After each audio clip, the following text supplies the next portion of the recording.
నగర్లోనే ఎందుకు పెట్టారు?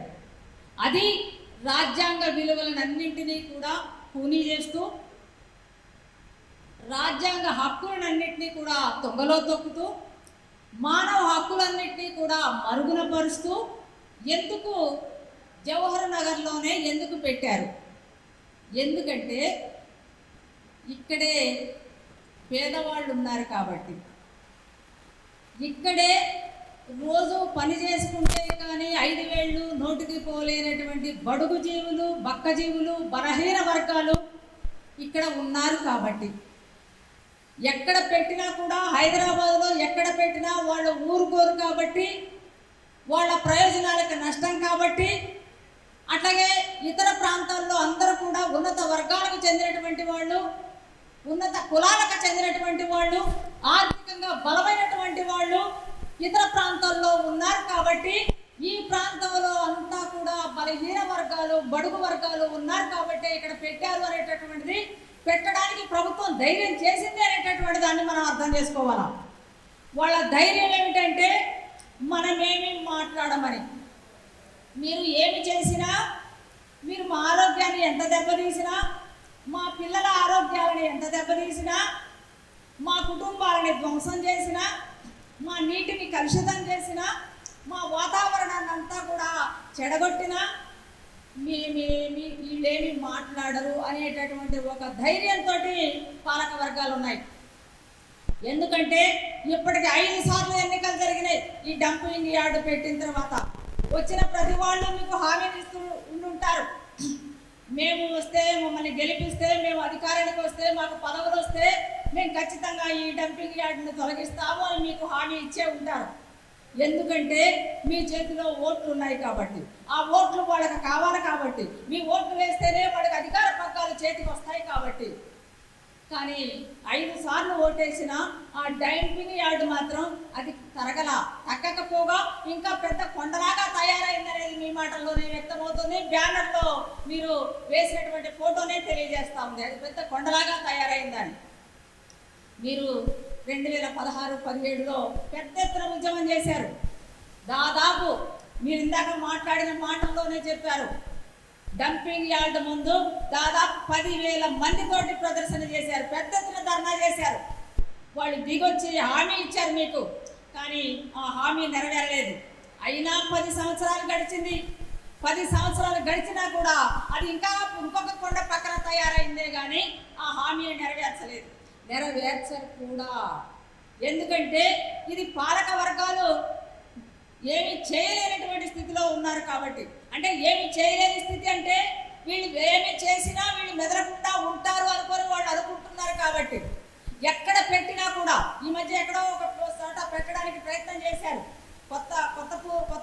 కొత్తపల్లిలోనో పెడితే జనమంతా దాదాపు 2,000 మంది రోడ్ల మీదకి వచ్చారు.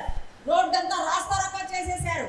మేము మా దగ్గర పెట్టలేమో అట్లాంటి దాన్ని, ఆ డంపింగ్ యార్డే వస్తే మా దగ్గరకు వస్తే మా పిల్లలు ఆరోగ్యం పాడవుతుంది, మా ఆరోగ్యం పాడవుతుంది, మా దగ్గర ఉన్నంత నీరంతా కలుషితం అవుతుంది, మేము పెట్టలేమో అని చెప్పి వాళ్ళు రోడ్డు ఎక్కి కదలకుండా కూర్చున్నారు ఉదయం నుండి సాయంత్రం దాకా.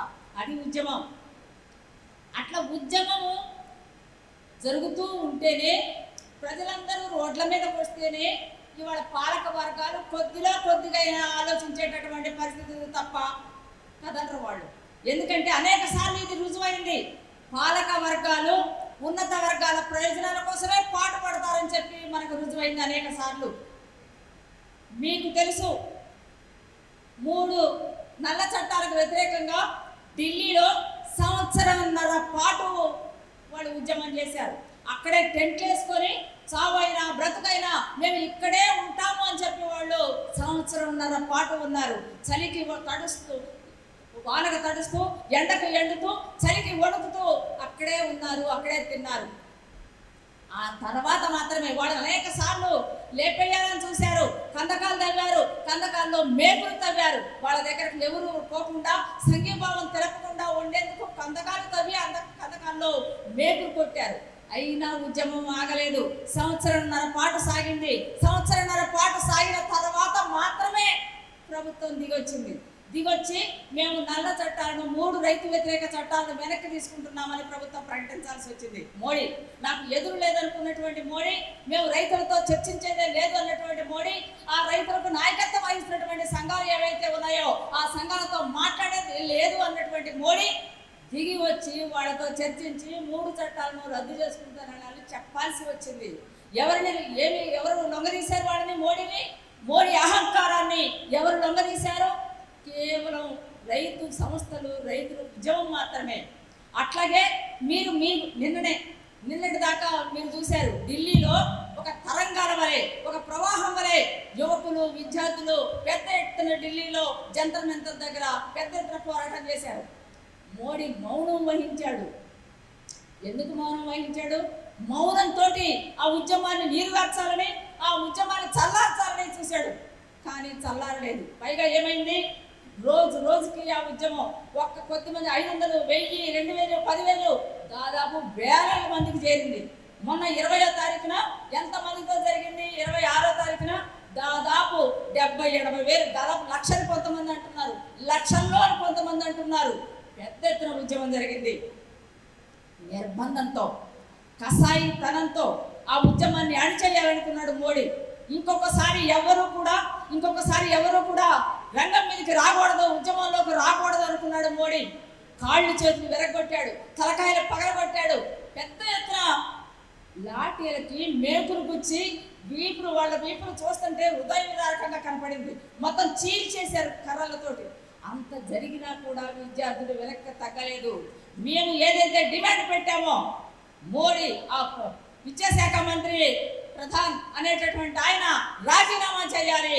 అంతేకాదు చనిపోయినటువంటి ఎవరైతే 21 మంది విద్యార్థులు ఉన్నారో వాళ్ళకి ఒక్కొక్కడికి 1 కోటి తప్పన నష్టపరిహారం ఇవ్వాలి, అట్లాగే పెట్టిన కేసులన్నింటినీ ఎత్తివేయాలనే తదితర డిమాండ్స్ తోటి మళ్ళీ వాళ్ళు ఉద్యమాన్ని కొనసాగించారు.